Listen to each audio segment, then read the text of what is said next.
Praise the lord. యేసయ్య అతి పరిశుద్ధమైన నామములో మీ అందరికీ వందనాలు. ఈ యొక్క దినలేఖన భాగం యాకోబు రాష్ట్ర పత్రిక 1వ అధ్యాయం 15వ వచనం. దురాశ గర్భము ధరించి పాపమును కనగా పాపము పరిపక్వమై మరణమును కనును. ఈ లేఖన భాగంలోని ఈ మాట మనము ఆశను గూర్చిన మాట. మనుషులెవరికి ఆశ లేని వారుగా ఉంటారు. ప్రతి ఒక్కరికి ఏదో ఒక ఆశ ఉంటుంది. జీవిత ప్రయాణం కొరకై ఆశ, ఎదుగుదల కొరకై ఆశ, రేపటి దినము చక్కగా ఉండాలనే ఆశ, రాబోయే సంవత్సరంలో సురక్షితమైన జీవితము కలిగి ఉండాలన్న ఆశ. ఇది సహజమే. అయితే ఆశ కొన్నిసార్లు దురాశగా మారిపోతుంది. నేను ఒక మాటను జ్ఞాపకం చేస్తాను. ఒక వ్యక్తి దగ్గర బంగారు గుడ్లు పెట్టే బాతుందట. అది ప్రతి దినము ఒక చక్కని బంగారపు గుడ్డు పెట్టిస్తుంటే అది తీసుకొని జీవితాన్ని సాగించేవాడు. రాను రాను ఒక ఆలోచన వచ్చింది. రోజు రోజుకు ఒక్కొక్క గుడ్డు తీసుకోవడం ఎందుకు, ఒకేసారి అన్ని గుడ్లు దాని కడుపులో నుండి తీసేసుకుంటానని దాన్ని కడుపును కోసేశాడట. ఏం మిగిలింది? దుఃఖమే మిగిలింది. దురాశ దుఃఖమునకు చేటు అన్న మాటను చాలాసార్లు విన్నాం కదా. కానీ లేఖనాలకు వచ్చేసరికి దురాశ గర్భము ధరించి పాపమును కనును. ఈ లోకపు ఆశల్లో పడ్డప్పుడు మనకు దుఃఖమే మిగులుతుంది, పాపం అంటుతుంది. మన ఆశ దేవుణ్ణి కలిగిన వారంగా ఉండాలి. మన ఆశ మనము ఇతరులకు పనికి వచ్చే వారముగా ఉండాలన్న ఆశ మనలో ఉండాలి. నాదే, నాకే, మొత్తము నేనే అనే మాట వచ్చినప్పుడు మనం బ్రతకలేము, నిలబడలేము. మనకిచ్చిన ఈ చక్కని జీవితము ఇతరులను వెలిగించటానికి, చీకట్లో ఉన్న వారికి వెలుగునివ్వటానికి. ఈ మాట మరవద్దు. మనం చాలాసార్లు మర్చిపోయి మన కావలసిన వాటి కొరకే బ్రతికి, మన వారి కొరకే సంపాదించుకొని ముందు కొనసాగడానికి ప్రయత్నం చేస్తాం. కానీ మన ఆశ, ఆలోచన దేవుని పైన ఉండాలి అన్న మాట ఎంతమందికి జ్ఞాపకం ఉంటుంది? ప్రతిసారి ఇస్కరియోతు యూద డబ్బు కొరకు ఆశ, ధనం సంపాదించాలని ఆశ. అందుకే యేసయ్యను వెంబడించాడు. ఏ విధంగా దొరకట్లేదు. చివరికి యేసయ్యనే అమ్మేశాడు 30 వెండి నాణాలకు. ఆశపడ్డది చేతికి దొరికినది, కానీ అనుభవించటానికి అవకాశం లేకుండా అయిపోయింది. తప్పు చేసి అన్యాయంగా సంపాదించుకుని అత్యాశకు పోయి ఎదుటి వారి నుండి మనము ఏదైనా దౌర్జన్యంగా సంపాదిస్తే ఆ పొందుకున్న దాంట్లో తృప్తి ఉండదు. అందుకే అది అత్యాశ అయిపోతుంది, పరిపక్వమై పాపాన్ని కంటుంది. మన జీవిత ప్రయాణంలో మనము ఏం ఆశ కలిగి ఉన్నాం? 2024వ సంవత్సరం అయిపోస్తోంది. ఇంకా 2 రోజులైతే మనం నూతన సంవత్సరంలోకి అడుగు పెడతాం.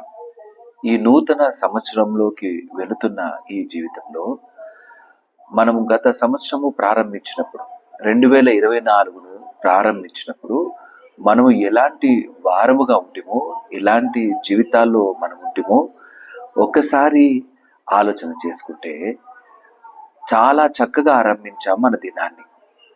చాలా చక్కగా ఆరంభించిన మన యొక్క ఈ సంవత్సరాన్ని వస్తోంది. నీ ఆశలు ఎక్కడైనా అడియాశలైనాయా? లేదా నీ ఆశలలో నమ్మకంగా దేవుని సన్నిధానంలో, దేవుని చిత్తంలోని ఆశలను కలిగి ఉన్నామా? దేవుడిచ్చే ప్రతి దీవెన్ను, ఆశీర్వాదాన్ని అనుభవిస్తూ కొనసాగుతున్నామా?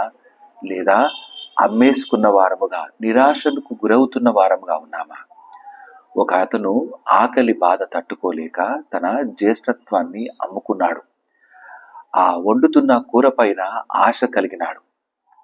మనం కూడా మన ప్రయాణంలో ఎటువంటి ఆశలు కలిగి ఉన్నాం? దురాశ స్థితికి దిగజారిపోతే మనల్ని బ్రతికించేవారు ఎవరున్నారిక? మనల్ని నిలబెట్టేవారు ఎవరున్నారిక? మనం పతనావస్థకు జారిపోతాం. ఆత్మీయంగా మరణించిన వారమవుతాం. ఆత్మీయమైన మరణము కలిగినప్పుడు ఎవరు మనల్ని నిలబెట్టగలరు? ఒకసారి ఆలోచన చేద్దాం.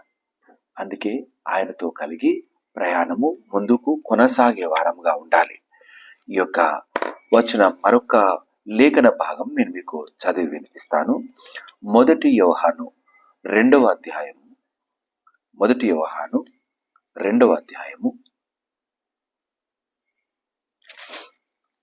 16వ వచనం. లోకంలో ఉన్నదంతయు అనగా శరీరాశయు, నేత్రాశయు, జీవపు డంబమును తండ్రి వలన పుట్టినవి కావు, అవి లోక సంబంధమైనవి. ఈ లోక సంబంధమైన ఆశలను కలిగి దేవునితో ప్రయాణం చేయడం సాధ్యమయ్యే పని కాదు. యేసయ్యలో నిలకడగా నిలబడడం అంటే సాధ్యమయ్యే పని కాదు. ఒకవేళ మన జీవితము అనేకుల ముందు ఎల్లవేళలా నిలిచిపోవాలి అనంటే ఒక కార్యం ఉన్నది. 17వ వచనం.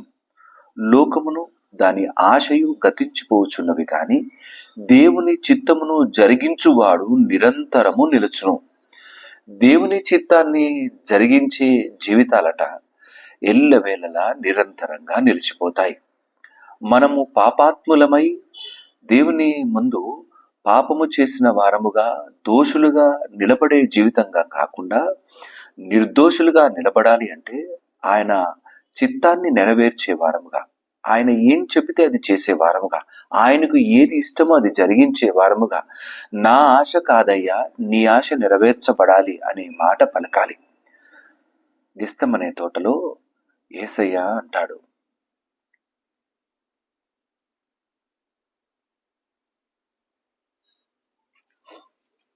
నా చిత్తము కాదు నీ చిత్తమే నెరవేర్చబడాలి అని. ఈ యొక్క మాట మనం జ్ఞాపకం చేసుకున్నప్పుడు మనము మన జీవితాల్లోని ఆశలన్నీ ఒకవేళ మన మార్గాన్ని తప్పించేవిగా ఉంటే వాటిని విడిచిపెట్టాలి, వాటిని విడిచిపెట్టి తీరాలి. నీ ఆశ ఏమై ఉన్నదో అదే నెరవేర్చబడాలి యేసయ్య అంటూ అడుగులు మనము ముందుకు వేసే వారంగా ఉండాలి. ఈ యొక్క ఉదయకాలం మనం ఆలోచనలు కలిగి బయలుదేరుతున్నాం. మన యొక్క జీవిత ప్రయాణం ఎన్నో గోల్స్ చేరుకోవాలని ప్రయత్నం చేస్తూ మన డెస్టినేషన్ వైపుకు వెళ్తున్నాం. ఒకవేళ అది నేను కూలదోసేదిగా ఉంటే ఒక్కసారి యేసయ్య వైపుకు తిరిగి ఆయన బోధించే మార్గంలో కొనసాగు. నీ ఆశల కొరకు బ్రతికితే అడి ఆశలైపోతాయి. నీ ఆలోచనల కొరకు బ్రతికితే ఆశలు నీరుగారిపోతాయి, ఆలోచనలు పనికి రాకుండా అయిపోతాయి. కానీ యేసయ్యను కలిగి కొనసాగితే ఆయన ఇచ్చే విజయం ఎంతో గొప్పది. ఆత్మీయంగా విజయం, అనేకుల ముందు విజయ పదంలో కొనసాగుతాం. నీ యొక్క ఫలాలను ఇతరులకు అందించే వారముగా నమ్మకమైన జీవితంలో ఉంటాం. బ్రతికి ఏదో కాస్త బ్రతికాములే అన్నట్టుగా బ్రతకటానికి క్రైస్తవ జీవితం అసలు ఒప్పుకునేది కాదు. మనము ఇతరుల కొరకున్నాం.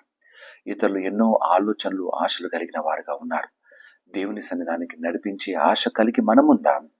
అనేకుల అక్కర్లను తీర్చే ఆశ కలిగి మనముందాం. అట్టి ప్రయాణంలో కొనసాగితే తప్పక వరదలింపజేస్తాడు. నిలకడగా నిరంతరం మనం నిలిచిపోతాం. అట్టి నమ్మకమైన జీవితంలో దేవుడు మనల్ని ఆత్మీయంగా స్థిరపరిచి నడిపించును కాక. ఆమేన్. తల వంచుదాం, ప్రార్థన చేసుకుందాం. మా యేసయ్య మీకే వందనాలు. ఆత్మీయ జీవితంలో నమ్మకంగా కొనసాగుటకు సహాయం దయచేయండి.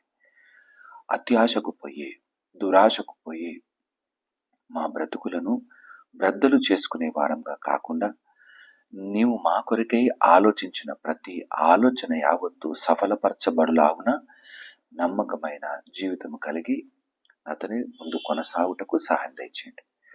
ఈ వాక్యాన్ని వింటున్న ప్రతి బిడ్డను మీ యొక్క బంగారు హస్తాలకు అప్పచెప్తున్నాను. దేవా, సహాయం దయచేయండి. యేసయ్య, తోడై ఉండండి. ఎన్నో ఆలోచనలు ఉన్నాయి, ఎన్నో ఆశలున్నాయి, కానీ అవన్నీ నీ చిత్తంలో ఉండులాగున నీ ఆత్మలో కట్టుదిట్టం చేయండి. లేకపోతే నా తండ్రి, మేము ఆత్మీయంగా మరణమవుతాం. నా తండ్రి ఆత్మీయంగా మరణమైన వారు నీ చిత్తాన్ని నెరవేర్చలేరు. నీ చిత్తాన్ని నెరవేర్చని వారు నా తండ్రి నిలకడగా నిలబడలేరు. యేసయ్య, నీ సన్నిధానంలో నీలో మేము నిలకడగా నిలబడి మా ప్రయాణాన్ని కొనసాగించాలి. అట్టి భద్రమైన ప్రయాణంలో అయ్యా మా కోరికలను నా తండ్రి మేము నా తండ్రి వాటిని ఆధీనంలోకి తీసుకుని రావున నీ ఆత్మశక్తి చేత మమ్మల్ని బలపరిచి స్థిరపరిచి నడిపించుమని ఈ దిన దీవెన ఆశీర్వాదాలతో ప్రతి బిడ్డను దీవించి ఆశీర్వదించమని యేసయ్య నామమున అడిగి ప్రార్థించి వేడుకుంటున్నాం నా తండ్రి. ఆమేన్. దేవుడు మిమ్మల్ని అందరినీ దీవించి ఆశీర్వదించును గాక. ఆమేన్.